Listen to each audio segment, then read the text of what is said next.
Bonjour à tous, donc aujourd'hui on va voir un nouvel aspect des fonctions. On va étudier la notion de convexité. Donc comme on avait étudié précédemment la notion de croissance et décroissance, là on va étudier si une fonction peut être convexe, concave et étudier les potentiels points d'inflexion.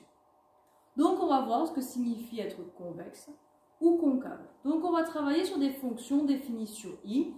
Et donc, on travaillera sur un intervalle I et on va supposer que les fonctions sont continues sur notre intervalle d'étude. Alors, on va voir graphiquement ce que ça veut dire être convexe. Donc, on va dire qu'une fonction est convexe si elle se situe au-dessus. Non, ça on coupera. Emma, mets-toi au milieu. Prends le plus de place sur l'écran, parce que là tu prends qu'un quart de l'écran. Donc, on dira qu'une fonction est convexe sur un intervalle si sur cet intervalle elle est au-dessus de ses tangentes, tandis que la fonction sera concave si les tangentes sont au-dessus de la fonction. Donc on va illustrer ça de suite.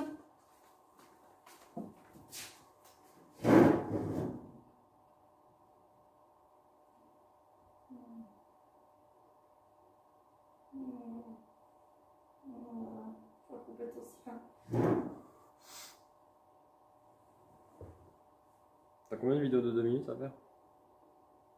Un certain nombre. Un certain nombre, c'est pas... Je sais pas combien. C'est par chapitre?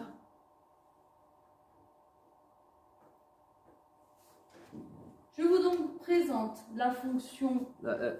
Mets-toi au milieu avant de parler.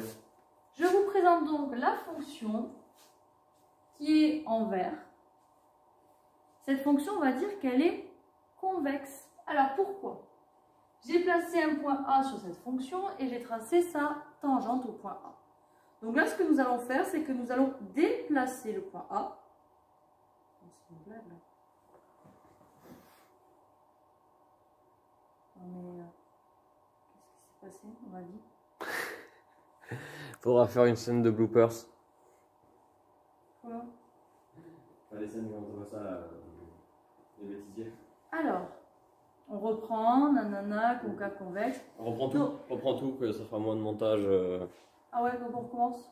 On recommence depuis là où tu as mis le schéma. Depuis le moment où tu as mis le schéma. Donc on a vu qu'une fonction était convexe lorsqu'elle est située au-dessus de ses tangentes. Alors on va voir ce que ça signifie. Donc là, notre fonction est représentée par la courbe verte. Elle est continue a priori sur l'intervalle représenté. Nous avons placé un point A et nous avons tracé la tangente.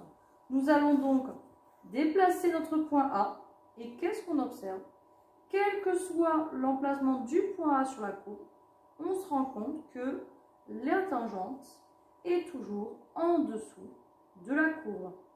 Eh bien, on peut dire alors que notre fonction sur notre intervalle donné va être convexe. Alors, ça veut dire quoi? Ici, on se rend compte que notre fonction, elle est croissante, mais plus ça va, plus elle croît de plus en plus vite. Ça veut dire que finalement, la dérivée est croissante. Donc, en fait, on va avoir une double définition. On va voir que la fonction f est convexe. Donc, il va y avoir deux conditions ici. Si la fonction f est située au-dessus de ses tangentes, ça voudra dire que sa dérivée est croissante. Et là, on se rappelle les propriétés des dérivées.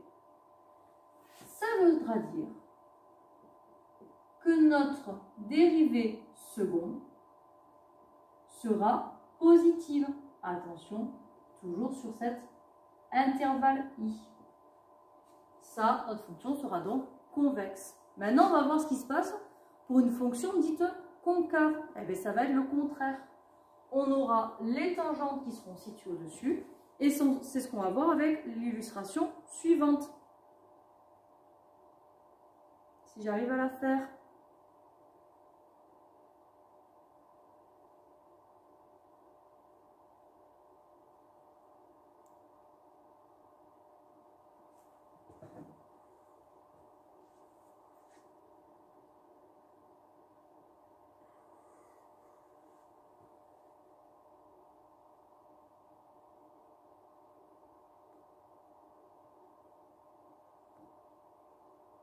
Attends 2 petites secondes. J'arrive pas à placer le tronc.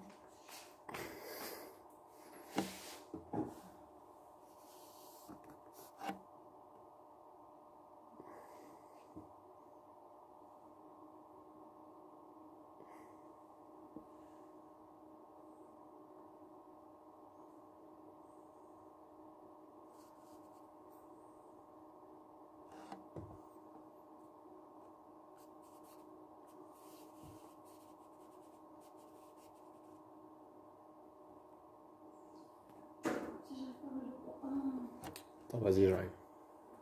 Oh, c'était bon.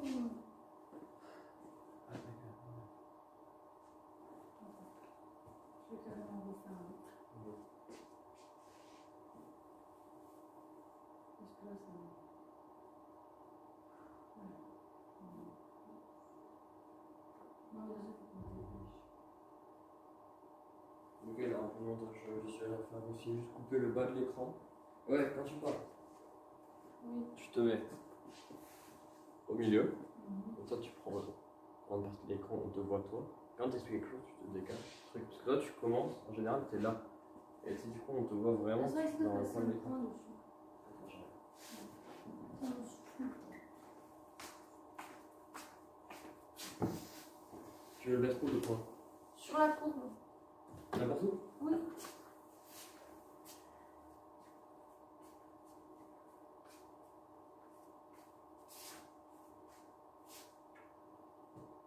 Vas-y, essaye. Non, là, il est. Non, pas comme ça, il faut écrire quelque chose. Non, normalement. Non, ça va. Voilà, ça a marché.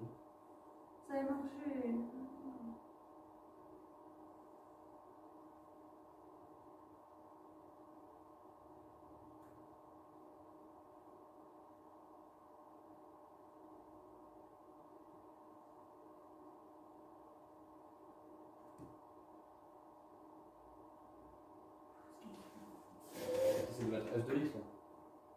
Non, c'est bon.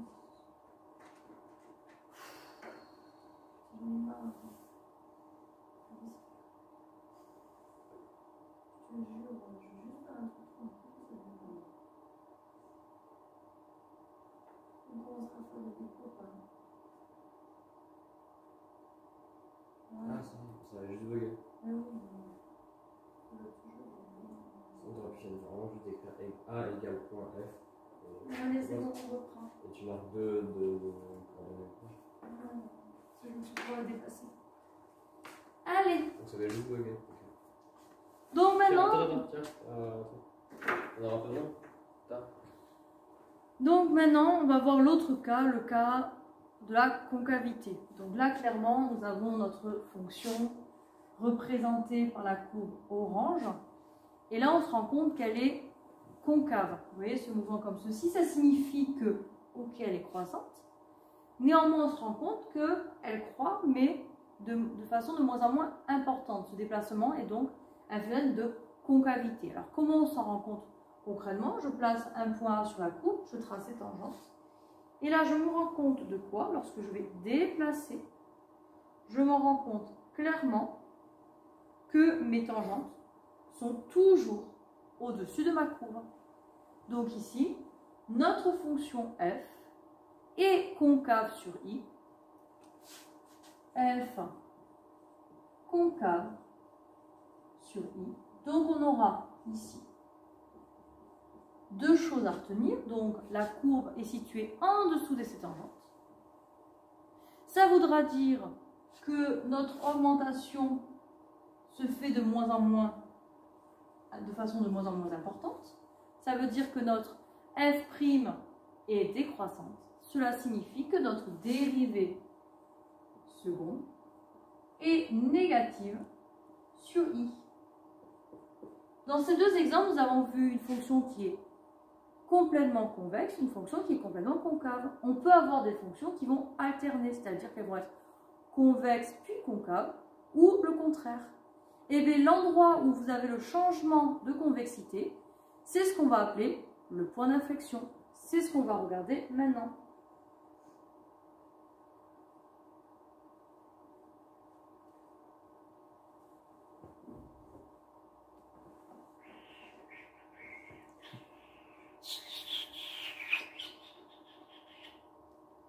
Je t'ai oublié, moi, faut que Quand tu m'as oublié. Quand tu m'as oublié. Bah, 3 ans sans faire de maths.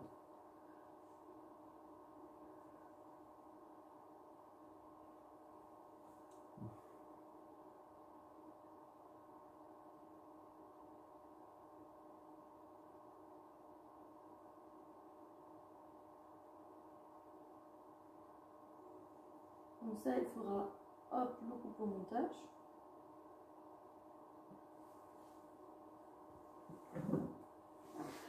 Fais un bruit fort quand ça doit être coupé au montage, comme ça il le voit sur la bande sonore qu'il y a un pic.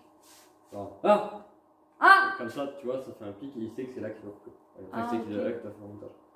Donc ici, je vais vous présenter la fonction suivante qui est représentée en orange, ici. Donc B, un point de cette courbe, et on va regarder le déplacement de ces tangentes. Donc je vais déplacer le point B. Dans un premier temps, on se rend compte de quoi? On se rend compte que notre fonction, elle est en dessous de ces tangentes. Donc dans un premier temps, notre fonction, elle est concave. Donc là, la tangente est toujours au-dessus de la courbe. Et puis là, en 0, nous arrivons à ce qu'on appelle le point d'inflexion. Parce qu'à partir de ce point, que se passe-t-il? La tangente passe en dessous de notre courbe. Donc elle devient convexe. Donc ça veut dire que clairement, ici elle est concave. On va imaginer que c'est une fonction continue sur R, de moins l'infini jusqu'à 0. 0 est un point d'inflexion. Et ensuite, nous avons la fonction qui devient convexe. Alors maintenant que nous avons vu l'aspect théorique, nous allons voir avec des exemples comment, de façon analytique, voir si une fonction est concave ou convexe. Ouais, j'ai vu. Le prof a fait un cours de route et elle tombe. Je crois qu'aujourd'hui on va faire que concavité, convexité. J'avais prévu de faire le définitif. Ouais. Je pense qu'on n'est pas bien. Oui. Je vois qu'il y a plein de problèmes et il y a des bugs en plus sur Internet. Là. Comment ça? Là, tout à l'heure, là, pour. Ah oui. Ouais, il y a le logiciel qui est bug un peu. Là, t'as galéré un peu avec la. Rebonjour à tous, nous passons maintenant aux exemples sur les fonctions convexes ou concaves. On va regarder les fonctions. Ne regarde pas. Ah. Là aussi c'est coupé à Lucas, tu te débrouilleras avec tout ça. Hein. Tu vas t'amuser mon doudou. Tu fais trop de retours, pas caméra justement. Alors, exemple. Donc nous avons par exemple soit la fonction f de x qui vaut x carré plus 3x plus 1. Nous allons réaliser une dérivée seconde. Donc, pour tout x appartenant à R, f' de x vaut 2x plus 3. On va dériver une seconde fois, on va se retrouver avec 2. On va clairement se rendre compte que 2 est strictement positive. Notre dérivée seconde est strictement positive, donc notre fonction f est convexe sur R. Donc f est convexe sur R. Donc ceci était notre premier exemple avec l'illustration précédente. Nous allons faire un deuxième exemple.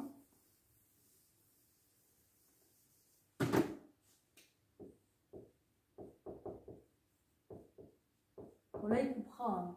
Ah, justement, Emma, regarde la caméra. Tu bouges trop les yeux. T'as une technique. Enfin, je vois que t'as la méthode de l'oral où tu regardes la foule, mais là, il faut concentrer-toi sur la caméra, je pense. Comme c'est à eux que tu parles. Donc ici, pour ça, alors, exemple suivant. Soit g de x égale ln de x, donc on a vu avec la fonction sur le logarithme que cette fonction log est définie sur r plus étoile.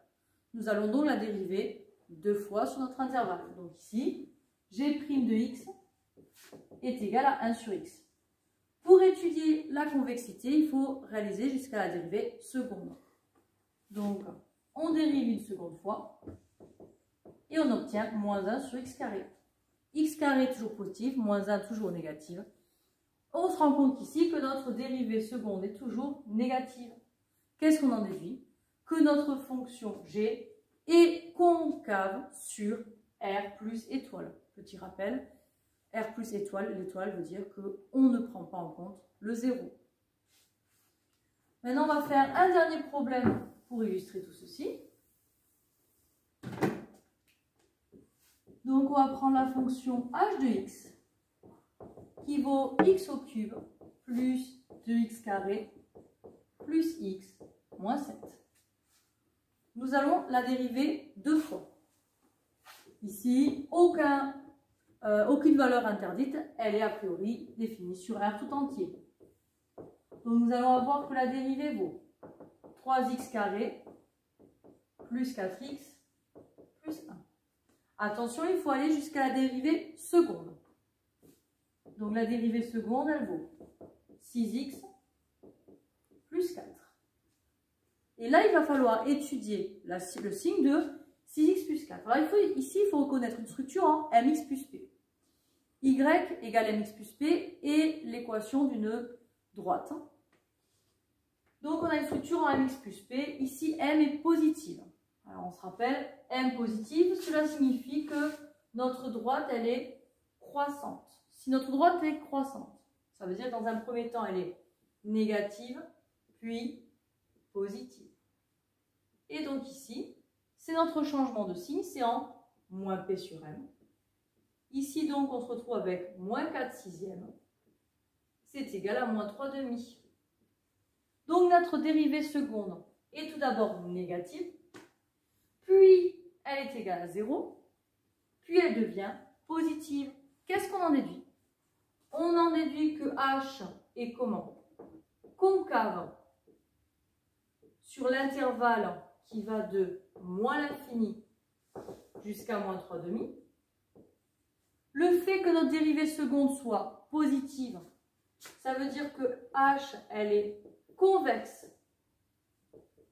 sur l'intervalle qui va de moins 3 demi jusqu'à plus infini. Alors maintenant, on va s'intéresser au point d'abscisse, moins 3 demi. Donc, qu'est-ce qui se passe à l'abscisse moins 3 demi? On va rencontrer ce qu'on appelle le point d'inflexion. Alors ici, rappelez-vous qu'on n'a que l'abscisse. Pour trouver l'image, qu'est-ce qu'on fait? On calcule h de moins 3 demi pour trouver l'image. Donc, je vais appeler soit m le point d'inflexion de notre fonction, puisque ce point d'inflexion marque le changement de convexe, de concave à convexe. Encore un changement à faire. Donc, je reprends. Ce point d'inflexion F marque le changement de concave à convexe. Donc, les coordonnées de ce point M seront moins 3 demi. Et pour trouver son image, on calculera h de moins 3 demi. Donc voici la première vidéo sur la notion de concavité et de convexité. Alors à retenir, lorsque votre fonction est concave, les tangentes sont au-dessus de la courbe, la dérivée seconde est négative. La fonction est convexe, alors lorsque la courbe est au-dessus de ses tangentes, et à ce moment-là, la dérivée seconde est positive. Pour chercher le point d'inflexion, on recherche l'abscisse telle que la dérivée seconde soit égale à 0. Bonne journée à tous, au revoir. Emma, je pense que tu peux refaire le deuxième exemple, celui-là. En entier? Ouais. Juste parce que du coup, j'ai gardé ce shot-là. Et tu le refais en entier parce qu'en plus, il y a un problème de mise au point sur la caméra. Et du coup, ça... Voilà. Okay. En plus, parle plus lentement parce que tu as fait plusieurs... Okay. Just for you, Lucas. Je refais l'exemple. C'est beau. Ok. Oui, je sais. Je suis dégueulasse sur la vidéo. Alors maintenant, on va faire un dernier exemple pour illustrer la concavité et la convexité avec un changement. On va passer de concave à convexe. Pour ceci, nous allons étudier l'exemple suivant. Nous avons donc la fonction h de x égale x au cube plus 2x carré plus x moins 7. Pas de dénominateur, pas de racine carrée, pas de valeur interdite. Cette fonction est définie sur R tout entier. tout ce qui va amener une étude de la convexité, on va devoir faire une dérivée seconde.